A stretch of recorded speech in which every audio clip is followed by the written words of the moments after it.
Amici, buongiorno, bentornati allo Scrigno del Calcio e alla rubrica Sfogliando gli album. Siamo al 2006-2007, ecco la copertina. Io francamente vi dico una cosa, come album 2006-2007 con l'Italia fresca campione del mondo, mi sarei aspettato una copertina diversa come era stata in fondo quella dell'album 82-83, con grandi riferimenti alla nazionale azzurra. Ad esempio qui vedo protagonisti, oltre ad Amauri, del Palermo, anche Toni, Gattuso, Materazzi e Totti. Forse si potevano rappresentare con la maglia della nazionale, forse, insomma, per ricordarci. C'è un riferimento alla nazionale all'interno dell'album, ma io me la sarei aspettata diversa questa copertina, ma diciamo che le particolarità di quest'album sono altre e adesso io ve le vado ad elencare tutte e arrivo, voi rimanete là. Allora, ci siamo, questo è l'album, questa è la copertina che vi ho fatto vedere prima e già potete vedere qualche particolarità di cui io vi parlo poi successivamente, perché oltre ai giocatori in copertina che vi ho già menzionato prima, ci sono delle figurine laterali, sembra quasi una fototessera, con le figurine tutte attaccate, e si alternano squadre di Serie A a squadre di Serie B, perché dopo Calciopoli ovviamente c'è la Juventus in Serie B, in più ci sono Napoli, Genoa, Bologna in Serie B, e vedete che si alternano giocatori della Serie A, giocatori della Serie B. Adesso sembra strano parlare della Juventus in Serie B, ma sappiamo che il 2006-2007 quello è stato. E vi faccio vedere dopo la rivoluzione più incredibile che ha fatto storcere il naso a tanti. Partiamo intanto con il calendario della Serie A, vi faccio vedere la solita giornata qualsiasi.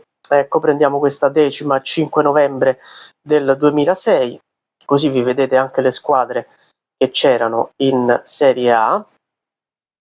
Eccola qui, e poi guardiamo la prima squadra, che è l'Ascoli, come nel precedente campionato. Qui c'è la foto della squadra, la foto dello scudetto, l'allenatore, un giocatore in movimento, diversi giocatori in movimento anche sullo sfondo, con lo scudetto anche sullo sfondo, che vedete qui lo stemma societario, e poi la figurina di un giocatore specifico, di solito quello più rappresentativo, in questo caso è Marco Del Vecchio, che si era spostato al Parma. E qui ci sono i piazzamenti nelle ultime stagioni dell'Ascoli. Poi le figurine, ve ne faccio vedere una qualsiasi di Daniele Galloppa. Qui abbiamo preso contorno bianco con scritta bianca su sfondo nero, con pallone da calcio, vedete qui proprio a margine della figurina. E poi c'è una cosa che non mi piace, ve l'avevo già detta un paio di settimane fa: questi sfondi posticci, questi sfondi finti, vedete questo giallo palesemente finto che c'è dietro, non mi piace, ma per tutti uguali, guardate qui, non mi piace particolarmente. Questa è la seconda pagina con i giocatori. La differenza è che intanto vi faccio vedere, qui ci sono anche gli attaccanti, c'è la parte un po' più offensiva. La differenza, qui sono anche gli altri giocatori in rosa, la differenza è che la carriera dei giocatori, la scheda dei giocatori, le schede dei giocatori sono in un'intera pagina e non sono sotto a ogni giocatore come accadeva di solito. Vedete qui soltanto le figurine, i dati della società, qui anche i principali successi, e qui ci sono poi le schede dei giocatori. Vi faccio vedere la squadra campione d'Italia in quell'anno, che è l'Inter. Eccola, Inter di Roberto Mancini. Guardate, Zlatan Ibrahimovic al primo anno sulla panchina, buonanotte, all'Inter.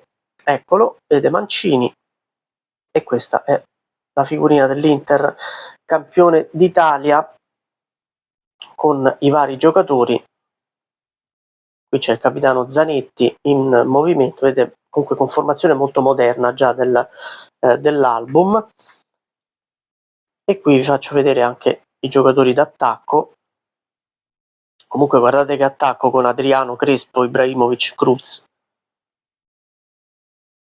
Davvero squadra molto molto forte. Qui altri giocatori in rosa, c'era anche Coco in rosa, c'era Recoba che addirittura non viene messo nelle figurine.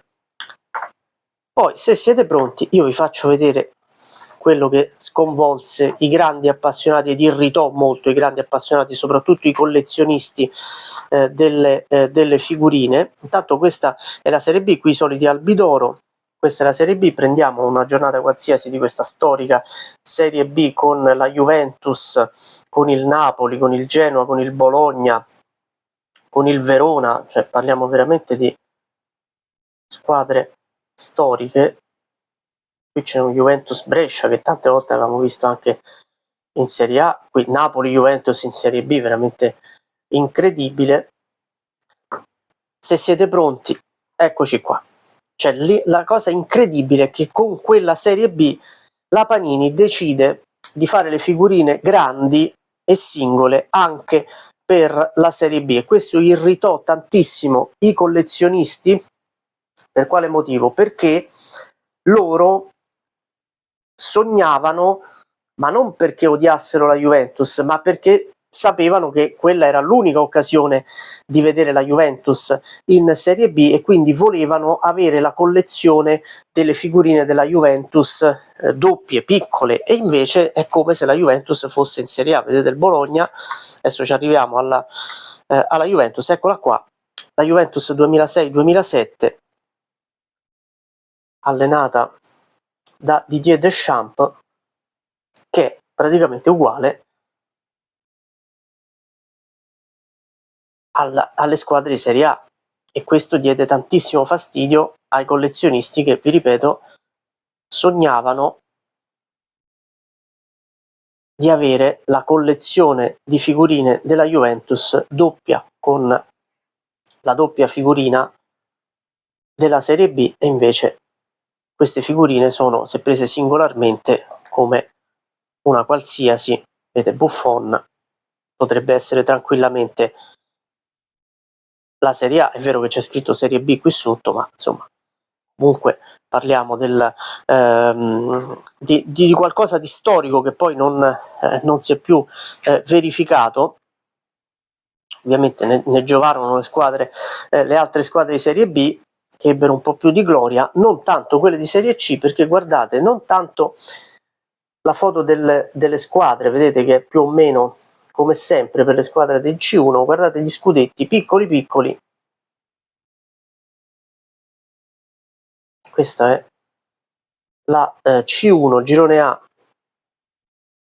della C1, questo è il girone B, anche le altre squadre del girone A, questo è il girone B,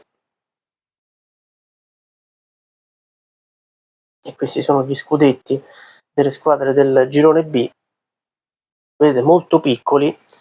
Guardate, addirittura queste sono le squadre anche del girone B,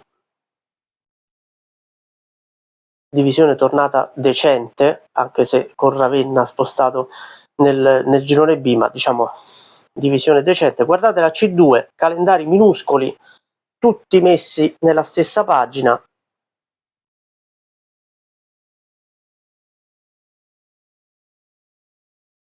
Ecco qua anche il girone A, e scudetti piccoli piccoli,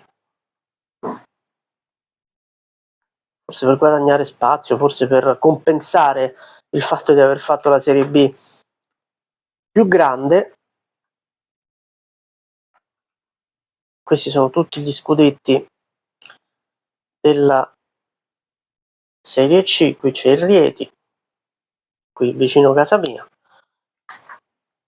E poi c'è la novità delle squadre della Serie D, con anche qualche breve immagine, i 9 gironi della Serie D, questo molto apprezzata dagli appassionati come novità, con anche gli scudetti delle squadre, non tutti, perché qualcuno, vedete, ha la maglia con i colori, la povera Riva Rolese forse non aveva fornito lo scudetto, forse non l'avevano trovato, chissà.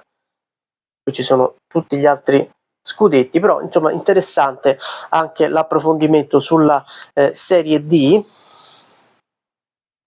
Vedete tutti i gironi, come sempre la Serie A femminile, a cui viene dato ampio spazio con le figurine, E poi c'è l'ultima pagina speciale con il 2006, il mondo è azzurro, qui le foto, qui il cammino dell'Italia, con la finale, Cannavaro che solleva la Coppa del Mondo e Buffon, vedete che sembra abbracciare davvero l'Italia e il mondo dopo quella bellissima vittoria.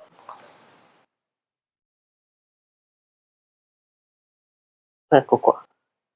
Insomma, gliel'hanno dedicato un po' di spazio, secondo me avrebbe meritato anche la copertina, che invece è stata dedicata ai giocatori con le maglie delle loro squadre, delle rispettive squadre, e con questa piccola galleria fotografica tra squadre di Serie A e squadre di Serie B. Questo è l'album 2006-2007, se siete pronti io la settimana prossima vi porto anche il 2007-2008. Ciao a tutti!